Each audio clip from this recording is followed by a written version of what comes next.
Si je te partage cette vidéo, c'est que je m'y suis reconnu. Après l'avoir regardée, je ne vois plus les choses comme avant.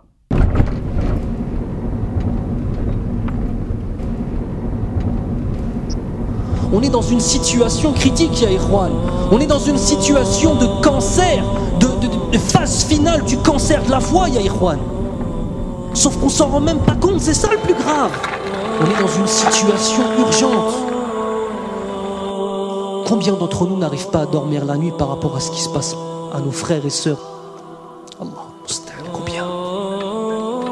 Allah. Même al-mahabba, même le lien d'amour, fils abilillah, il a tellement disparu à ce point-là.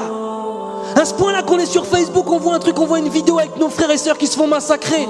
Ah, rahimahumullah. Et 5 minutes après, on est en train de bahak avec quelqu'un au téléphone. Nos cœurs, ils sont morts à ce point-là, subhanallah. Au point que si quelqu'un, on ne le connaît pas, on ne sait pas l'aimer. C'est ça l'amour, fils abilillah. Aimer pour Allah, c'est réussir à aimer quelqu'un que tu n'as jamais vu de ta vie, Yahri. Parce qu'il a une foi qu'il partage avec toi, qui est la chose la plus importante. Est-ce qu'on pense, ne serait-ce que dans nos doigts, à faire des doigts pour nos frères et sœurs à travers le monde? Partout. Est-ce que quand on voit ce qui se passe, nos cœurs ils se retournent? Est-ce qu'on a peur pour nos frères qui se fassent tuer dans la rue? Est-ce qu'on a peur pour eux? Est-ce que quand tu vas rentrer, est-ce que quand je vais rentrer chez moi avec ta femme, elle va voir ton visage, elle va dire qu'est-ce que t'as, ya Habibi? Qu'est-ce qui se passe? Tellement ça va se voir sur nos visages. Quand tout ça, c'est notre relation avec Allah Azza wa Jal qui n'est pas assez forte, ni plus ni moins. Ni plus ni moins que ça. On est loin, ya Ikhwan. On est extrêmement loin. Extrêmement loin. C'est un musulman, même si un bébé, bon, j'ai le pouvoir de dire, ça m'énerve. Tu vas pas tuer le bébé quand même? Moi, je tue le bébé. Mais un bébé de 2 ans, par exemple. Moi, je le tue. Mais 1 an, même si avec les femmes avec des grossesses, moi, je le tue.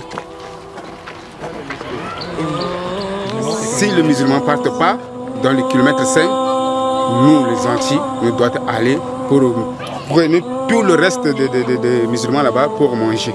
Parce que le musulman c'est bon pour manger. Parce qu'il avait beaucoup de têtes, donc il faut manger comme ça. Bon.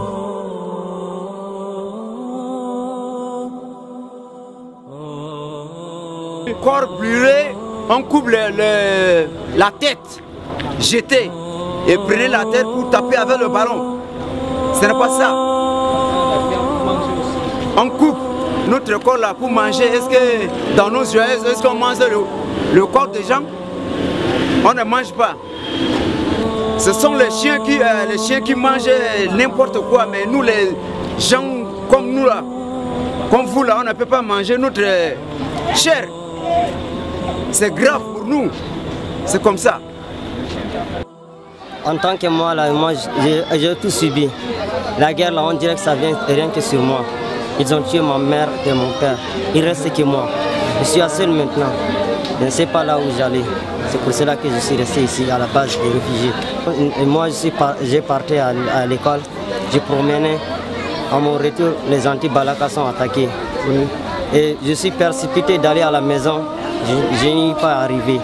Et ils m'ont dit que ils ont tué mon père et ma mère. L'histoire d'un homme que j'ai rencontré ce matin au camp réfugié, il est en train de me raconter une histoire réelle qu'il a vécue sur le terrain. L'histoire c'est quoi? On a tué son fils, on l'a obligé de manger la chair de son propre fils. Il l'a mangé par obligation, mais ce dernier, il parlait en pleurant. Il me dit s'il pouvait pleurer avec du sang à lait, il le fera. Vraiment, et il a dit adieu à la viande. Lui, il ne va plus jamais manger de la chair, que ce soit la chair des animaux, comme poissons, etc. Il a juré de ne plus manger la viande parce qu'on l'a obligé de manger la chair de son fils, mes frères. C'est vraiment terrible. Ces gens-là, ce sont eux qui nous aident ici à vivre. Sans eux, on serait déjà morts.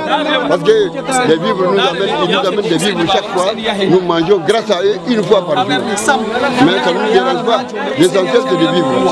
Mais seulement, nous remercions beaucoup l'opinion internationale ainsi que les bienfaiteurs. Nos bienfaiteurs que vous êtes, alors nous vous encourageons de continuer à agir de la même façon pour ne pas que nous mourions de faim. Parce que nous venons de très loin.